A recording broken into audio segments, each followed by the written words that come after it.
Tu as des problèmes? Et t'es musclé? Alors voici Problème Musclé, la vidéo qui répond aux problèmes de tous les musclés. Salut à tous les musclés et bienvenue dans cet épisode numéro 3 des problèmes musclés. Et aujourd'hui nous allons voir comment faire une bonne séance, parce que l'entraînement c'est quand même la base pour être balèze. Donc si tu fais des séances de merde, ton physique sera à l'image de tes séances. Donc ici nous allons voir point par point comment maximiser les chances, bien que ce ne soit pas de la chance mais de la science, comment maximiser les chances de réaliser une bonne séance. Et ça rime. Pour écrire, j'ai pas besoin d'un dictionnaire. Parce que dans ce feed game, on a le don de vous spammer de vidéos sur tous les sujets possibles et inimaginables, mais il faut croire que celui-ci n'est pas très intéressant, puisque on a très peu de vidéos sur le sujet. C'est une simple constatation, rien de bien méchant. Mise en situation. Donc tu es un go muscu, tu vas régulièrement à la salle depuis un bon moment, assez pour te rendre compte qu'il t'arrive assez souvent de faire des séances toutes pourries. Et donc, ces séances de qualité Aldi ou MyProt ne sont pas très productives, mais elles sont aussi démotivantes, car il n'y a rien de plus chiant que d'aller à la salle en voulant tout péter, pour au final brasser de l'air comme le vieux con de 60 piges qui vient tous les matins à 8h du mat, et qui crèvera sans doute d'une crise cardiaque après 10 crunchs tremblotants. Donc on va aborder les facteurs physiques et aussi mentaux qui feront que l'on réalise une bonne séance ou pas. Le premier facteur et le plus important, c'est l'échauffement. Parce que l'échauffement ne sert pas uniquement à limiter les risques de blessures, il permet aussi d'améliorer ses performances. D'ailleurs, il est complètement débile de le zapper, sous prétexte qu'il fatigue car il réveille plus que toute autre chose. Par exemple, un muscle et ses tendons échauffés sont plus souples et plus forts qu'à froid. On a aussi une augmentation de la fréquence cardiaque et respiratoire qui permet une meilleure oxygénation de nos organes. Oxygénation d'ailleurs qui va aussi, grâce à l'échauffement, être meilleure au niveau des muscles grâce à la vasodilatation des vaisseaux sanguins qui les alimentent. Au repos, le sang a tendance à rester plus au niveau des organes vitaux et du système digestif. Et une fois qu'on fait une activité physique, le sang circule beaucoup plus dans les muscles et le système cardio-respiratoire, ce qui permet d'apporter plus de nutriments, plus d'oxygène et d'éliminer plus de dioxyde de carbone. L'échauffement améliore aussi la coordination. Par exemple, tu as déjà peut-être remarqué que sur ta première série d'un exercice, qui sera légère évidemment si l'échauffement est correct, tu trembles comme une grosse tapette, où le mouvement n'est pas très bien exécuté, alors qu'au fil des séries, la technique s'améliore. Ça c'est parce que l'échauffement améliore la coordination. Et cela s'explique très simplement par le fait que l'influx nerveux est plus rapide à chaud qu'à froid. Du coup, l'influx nerveux envoyé du cerveau aux muscles arrive plus rapidement, et l'influx nerveux retour généré par les éléments proprioceptifs qui permettent en gros de savoir où sont nos membres dans l'espace revient lui aussi plus rapidement au cerveau, et donc la coordination est améliorée. On a aussi une augmentation de la production de synovie, pas 4 novies, pas 7 novies, de la synovie. Alors qu'est-ce que c'est? C'est un liquide qui permet la lubrification des articulations. Et le cartilage articulaire, lui, va aspirer de la synovie pour s'épaissir temporairement, ce qui lui permet d'être plus résistant. Et enfin, l'échauffement permet aussi de se concentrer et de rentrer dans sa séance. Voilà, quand tu rentres à la salle et que tout le monde veut te dire bonjour alors que tu connais personne, que tu te changes dans un vestiaire plein à craquer, qui schlingue le rat crevé, que tu dégages le clampin qui est sur le banc que tu veux utiliser, que tu fais un petit selfie pour Snapchat, et que tu mets comme il faut ta petite serviette à fleurs de PD sur ton banc pour éviter de choper une MST, une maladie sûrement transmissible, t'es pas ultra concentré pour faire un exercice. Donc l'échauffement te permettra d'améliorer ta vigilance. Donc dans l'idéal, on a un échauffement complet et spécifique avant de commencer sa séance, avec une activation qui se fait par un peu de cardio à faible intensité, et puis un échauffement avec des mouvements spécifiques au groupe musculaire que tu vas travailler. Par exemple, si tu fais les pecs, les épaules, les triceps et les biceps vont être sollicités, donc tu peux faire des mouvements biceps, épaules, triceps légers, afin d'échauffer correctement tout. Et après tout ça, on a ce que j'appelle l'échauffement du forgeron, qui vient de l'expression c'est en forgeant qu'on devient forgeron. Par exemple, dans le cas des pecs, si ton premier exercice c'est du développé couché, le meilleur moyen de finaliser son échauffement, c'est de monter très progressivement la charge jusqu'à arriver à sa charge de travail. Et l'échauffement forgeron, je le fais avant chaque exercice, je fais toujours 2-3 séries plus légères avant d'attaquer les séries de travail. Le deuxième facteur sera la glycémie, donc pour rappel, c'est le taux de sucre dans le sang. Donc si tu es en hypoglycémie lorsque tu commences ta séance, c'est mort, tu vas faire de la merde. Parce qu'évidemment, en cas d'hypoglycémie, ton organisme ne pourra pas fournir toute l'énergie nécessaire à l'effort et donc tu te sentiras plus fatigué physiquement et mentalement. Donc pour éviter cette hypoglycémie, il est plutôt judicieux d'apporter des glucides avant et pendant l'entraînement, mais aussi d'éviter de faire des erreurs à la con comme prendre de la whey ou de la créatine avant l'entraînement car ces substances sont hypoglycémiantes. Donc évidemment tu ne vas pas manger des Twix avant l'entraînement, le but ici va être d'apporter juste assez de glucides pour avoir de l'énergie. Je te rappelle que si tu manges trop avant une séance, le sang ira se concentrer au niveau de ton système digestif et donc il sera moins disponible pour fournir de l'énergie et virer les déchets.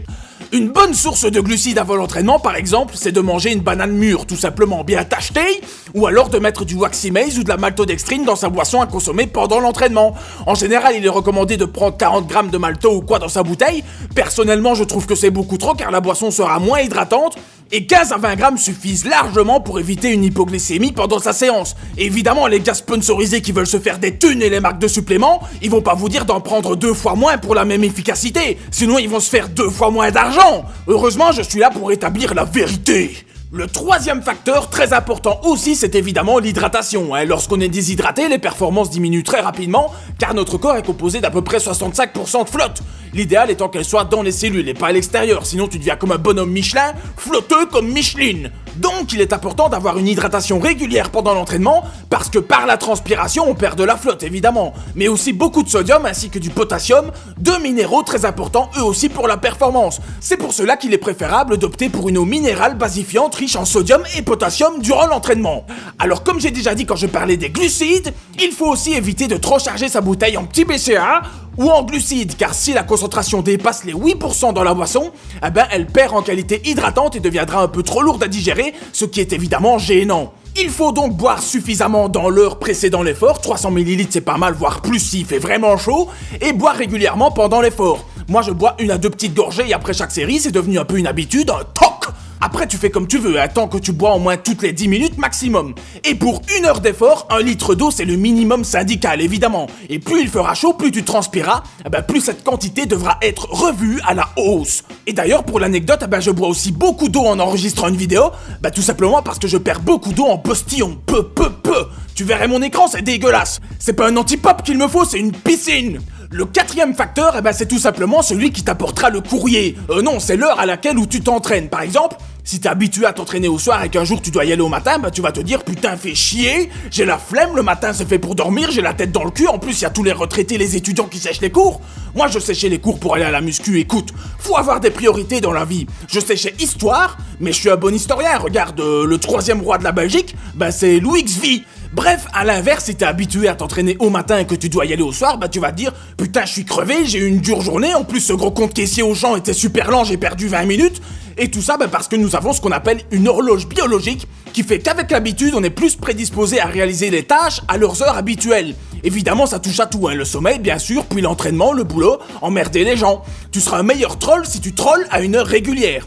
Tu feras de meilleures vidéos de merde si tu les postes tous les 3 jours à 18h. En 5e, ça va être ta salle de musculation. Pour faire une bonne séance, il faut une bonne salle de muscu, ça coule de source. Ça peut paraître con, mais il faut pas oublier ce point. En ce moment, c'est la mode du low cost, mais ces salles sont ultra fréquentées. Et si tu dois tourner avec 3-4 personnes sur chaque machine, ton temps de repos est niqué. Tu dois charger et décharger tes poids. Donc, est-ce que ce sera vraiment optimal pour faire une bonne séance? Je ne pense pas, Je ne pense pas. Donc voilà, c'est mieux les petits clubs tranquilles, c'est peut-être 2 fois plus cher, mais au moins c'est 10 fois moins peuplé. Il te faut aussi une salle avec suffisamment de matos et du matos de qualité. Si t'es dans une salle avec des haltères qui ne montent que jusqu'à 25 kg, moi j'appelle ça des hochets, évidemment tu seras très vite limité. À moins d'acheter des mini-barres olympiques qui te permettent de faire des giga haltères de 85 kg. Et encore un problème lorsqu'on est dans une salle low cost, c'est que les machines qui sont dedans sont elles aussi souvent low cost. Et pareil à ce moment-là, c'est vraiment pas top pour bosser car la résistance de ces machines est faible et on ne sait pas vraiment bien régler les axes ou les prises comme sur une machine de qualité. Donc c'est tout de suite moins bien qu'une putain de machine Hammer. Et le dernier facteur sera de faire ce que tu aimes tout simplement. S'il y a une séance avec des exercices qui te font chier, tu peux être certain que tu ne te donneras pas à fond dessus. Je pars du principe qu'une séance qui sera peut-être pas optimale sur le papier, mais où tu vas te donner à fond parce que t'aimes bien, sera largement plus productive qu'une séance vraiment parfaite du meilleur coach du monde, c'est-à-dire moi, mais où t'aimes pas les exercices ou que sais-je, et où finalement tu ne seras peut-être pas à fond. Après voilà, si tu prépares une compétition ou quoi, bien sûr que tu devras faire des trucs chiants, comme faire du squat en ayant la chiasse. Mais si tu ne cherches pas absolument la performance, ça ne sert à rien de se prendre la tête. Évidemment, s'il y a des groupes musculaires que tu n'aimes pas entraîner, ça va être problématique. Si tu n'aimes vraiment pas faire les jambes, essaye de trouver un autre sport. C'est peut-être que tu n'aimes pas la muscu dans le fond. Alors j'en place une pour les fameux boosters. Bon, c'est déjà quand même incroyable que des gens achètent des boosters avant d'acheter des oméga 3 ou de la vitamine. Bref, Donc un booster, pour résumer, c'est un complexe avec plusieurs molécules qui sont censées améliorer la performance sportive. On y retrouve souvent des conneries qui n'ont rien à foutre là, comme de la créatine ou quoi. C'est juste pour taper le mot créatine en gros en plein milieu du pot, hein. Comme ça, le mec qui n'y connaît rien, il va se dire que c'est trop bien, alors que comme j'ai expliqué un peu avant, la créatine est hypoglycémiante, et mieux vaut donc la prendre répartie sur sa journée et pas avant un entraînement. Avec l'expérience, j'ai bien vite constaté que 95% des boosters étaient pourris, et que le simple fait de prendre des gélules de caféine et de la bêta-alanine avant l'entraînement faisait 90% du taf. Le tout en ne coûtant que 3 fois rien. Si jamais tu as plus de niveau et plus de moyens, tu peux te tourner vers un booster simple et efficace avec de la caféine, de la bêta-alanine, de la citruline, de l'arginine. Tu n'as pas besoin de la super matrice NO-Nucleator 10 000 ultime de la mort pour faire des bonnes perfs. Donc voilà, c'était l'épisode 3 des problèmes musclés consacré aux remèdes anti-séances de merde. J'espère que si t'es abonné aux séances toutes pourries et que tu appliques un peu cette vidéo, ça va t'améliorer un peu tout ça. C'est mon but, c'est de t'aider. N'oublie pas les codes de réduction Warrior Gear et Anabolique Supplément, 2 sponsors avec des produits de qualité, sinon je ne serai pas chez eux évidemment.